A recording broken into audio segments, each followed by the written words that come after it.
environment is established, the impulse will change and you will be experiencing yourself and everyone else somewhat different. And obviously with an education system that is equal in every way, you will find that there is much to do and a much different social structure. And that what you perceive choice to be will be more based on the experience of self within expression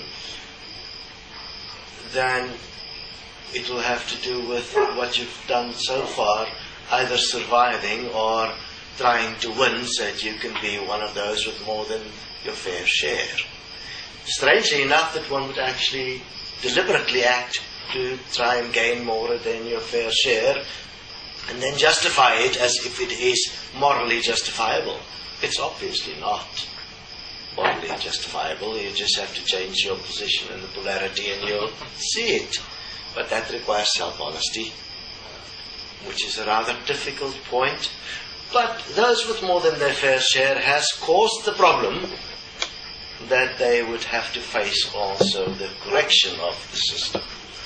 Now, furthermore, we would suggest that if one do research and study how the human interacts with its environment, for that we do courses in leadership development specifically called the Structural Resonance Alignment. For those that really would like to make a difference in the times to come, I suggest that the course you do and get yourself developed effectively to face the common sense points that requires adjustment within the system so that equality as a dignified life for all is established, that you do a Structural Resonance Alignment course.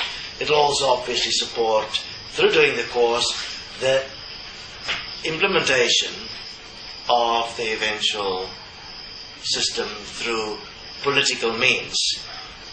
Within the next few years, Destiny will go mainstream politics worldwide with a single mission statement, a single agenda of bringing about a social economic change that will support all life, that would include animals and plant life equally, and in that way thus establish what everybody has dreamed about, practically called heaven on earth. I mean, after all, heaven cannot come about as it is imagined without practical participation by all of those that is here wanting this heaven to be on earth. And for heaven to be on earth, I mean, your basic needs must be taken care of. Otherwise, heaven will not be on earth. Obviously, within this, one must understand that if you do your research on the environmental impulsing of belief structures and how you exist, then you'll notice that it is very easy to become delusional when you are basing your faith in hope. An equal money system is not something of faith, neither is it something of hope. It is simply a value that is agreed upon by all participants, that they as life is worth and everyone else as life is worth equally.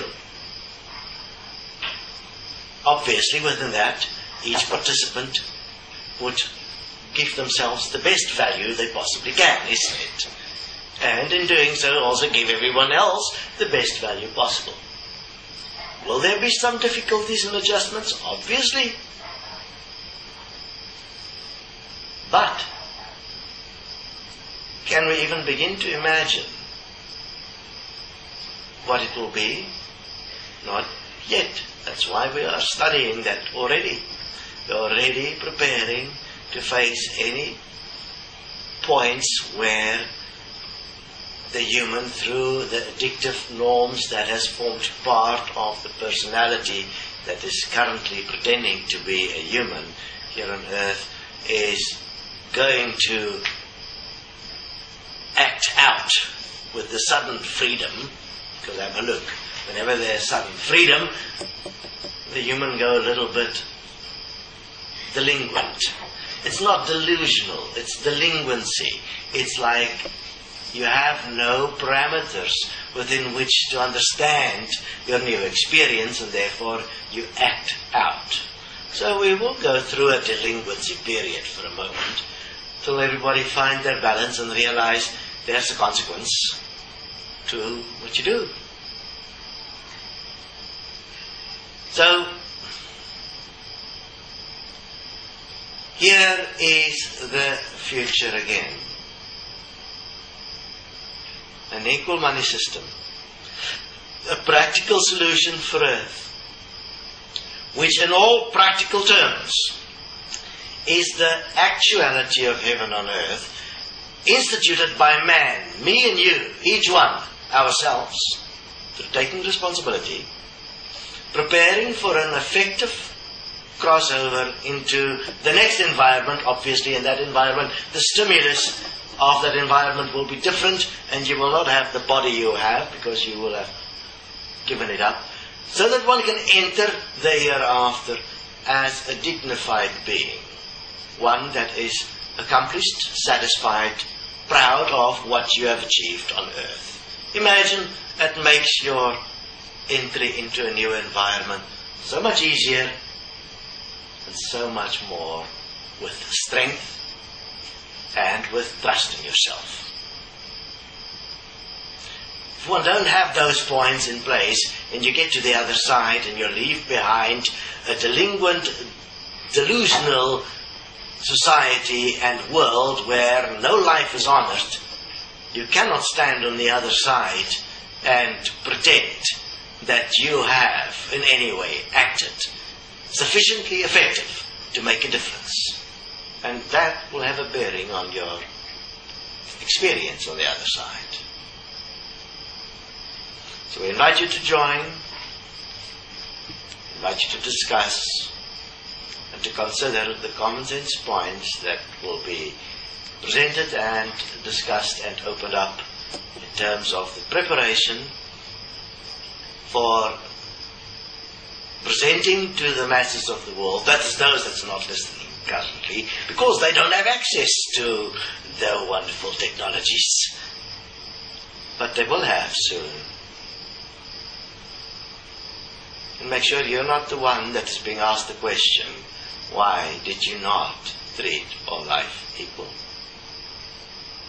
Why did you take more than your fair share and did nothing about those that didn't have? Why did you protect only your own arse and not consider those that don't have any protection? Till we speak again.